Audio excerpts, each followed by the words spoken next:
নজর রাখবো আবহাওয়ার খবরের দিকে।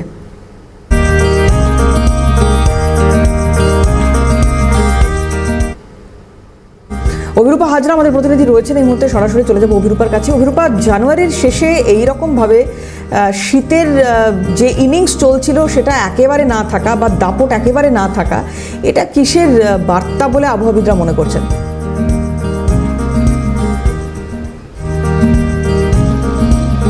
দেখো, আবহাওয়াবিদরা বলছেন পশ্চিমবঙ্গের অবস্থান ঠিক এমনই একটা জায়গায় যেখানে উত্তরে হাওয়া অবাধে প্রবেশ করে জানুয়ারি মাসের 15 তারিখ পর্যন্ত, এবং তারপরে উত্তরে হাওয়া প্রবেশের প্রবণতাটা খানিকটা কমে। সেক্ষেত্রে এটাও মনে করা হচ্ছে যে যেহেতু পশ্চিমবঙ্গের এমন অবস্থান রয়েছে যেখানে এই মুহূর্তে উত্তরে হাওয়া প্রবেশ করছে ঠিকই, কিন্তু তার গতি কমেছে। তার কারণ উত্তর ভারতের উপর একটা নিম্নচাপ অক্ষরেখা রয়েছে যা বাধা সৃষ্টি করছে, যার ফলে এই উত্তরবঙ্গতে কিছুটা ঠান্ডার আমেজ থাকলেও দক্ষিণবঙ্গে এই মুহূর্তে ঠান্ডার আমেজ খুব একটা নেই বা খুব হালকা রকমের রয়েছে।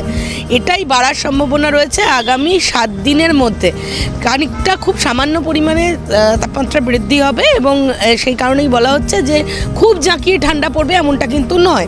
তবে 7 দিনের মধ্যে তাপমাত্রা খানিকটা হেরফের হতে পারে, খানিকটা ঊর্ধ্বমুখী হতে পারে, শীতের দাপট ঊর্ধ্বমুখী হতে পারে, অর্থাৎ পারদ নামতে পারে সামান্য, এমনটাই মনে করছে আলিপুর আবহাওয়া দপ্তর। এবং তার সঙ্গেই বলা হচ্ছে উত্তরবঙ্গেও পারদ নামতে পারে, তবে এখনই নয়, এই আগামী 2 দিন তাপমাত্রা এরকমই থাকবে, যেখানে কলকাতা এবং তার পার্শ্ববর্তী অঞ্চলের সর্বোচ্চ তাপমাত্রা 26 ডিগ্রি সেলসিয়াস আজকে এবং সর্বনিম্ন তাপমাত্রা 17.3 ডিগ্রি সেলসিয়াসের কাছাকাছি থাকতে পারে।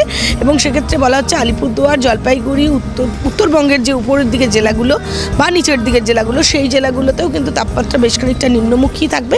সকাল এবং রাতের দিকে কুয়াশার দাপট থাকবে, মূলত পশ্চিমাঞ্চলের জেলাগুলোতে কুয়াশার দাপট থাকবে এবং বেশ কয়েকটি দক্ষিণবঙ্গের জেলায় কুয়াশার দাপট থাকবে, এমনটাই আভাস দিচ্ছে আলিপুর আবহাওয়া দপ্তর। ধন্যবাদ।